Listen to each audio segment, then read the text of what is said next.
Good morning, good afternoon, good evening, my fellow YouTubers, Facebookians. Aries here with a solo edition of Living Simply and Fun. Today I'm going to be reviewing the Orvis Streamside Guide to Approach and Presentation. Is this worth the money? Yes, it is. I just finished it. Let's just say, first of all, it says acknowledgement, then there's the introduction for the contents. And planning your day, how to enter a pool, angle and attitude of approach, midstream rocks, the head of a pool, middle of a pool, the tail of a pool, riffles and runs, effective of river conditions, conditions on, approach and presentation, etiquette, and then the index. I just finished it. I'm not doing too well. I got a head cold, so what do I think of this book? Well, it is a Streamside guide. It says made in China, but is this book worth it? Yes, it is. I got it today from the library, and I found it to be a very interesting book and well worth the build and well worth reading. Now, in my opinion, this book is very good. Now, mind you, I got another book I'm going to be reviewing soon. It's called The Guide to Reading Trout Streams. That's right. I just am getting ready to read it. But I also got 3 other books I got to read too and return to the library. Standing in a River Waving a Stick, The Unknown Fisherman by John Gierach, and The View from Rat Lake.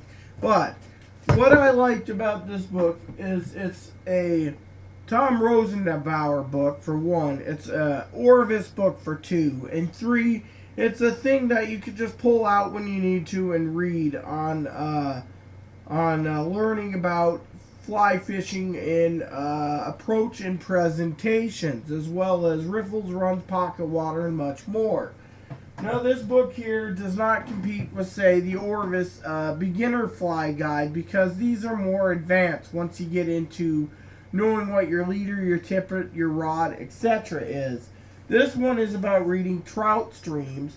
And another book that I borrowed from the library was Prospecting for Trout, How to Match a Hatch When There's No Hatch to Match, pretty much. So, the book is, in my opinion, very good.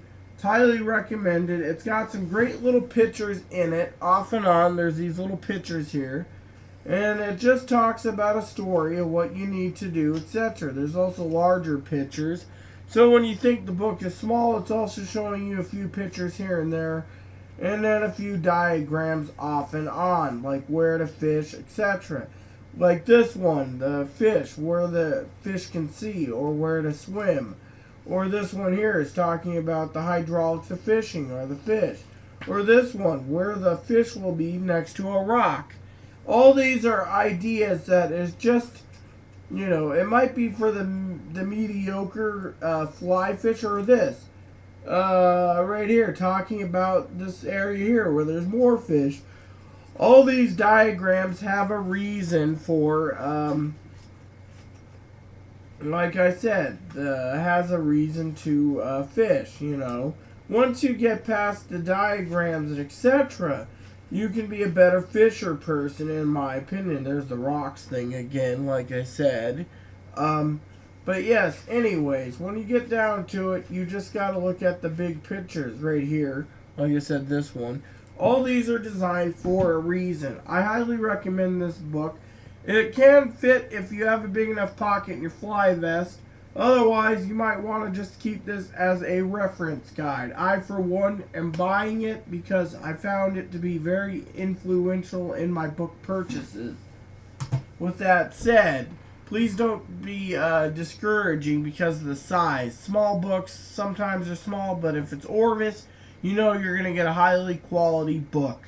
With that said, please add and subscribe if you like. Please post comments in the box. Please add me as a friend. Please leave feedback and suggestions. Thank you, and may God bless the world.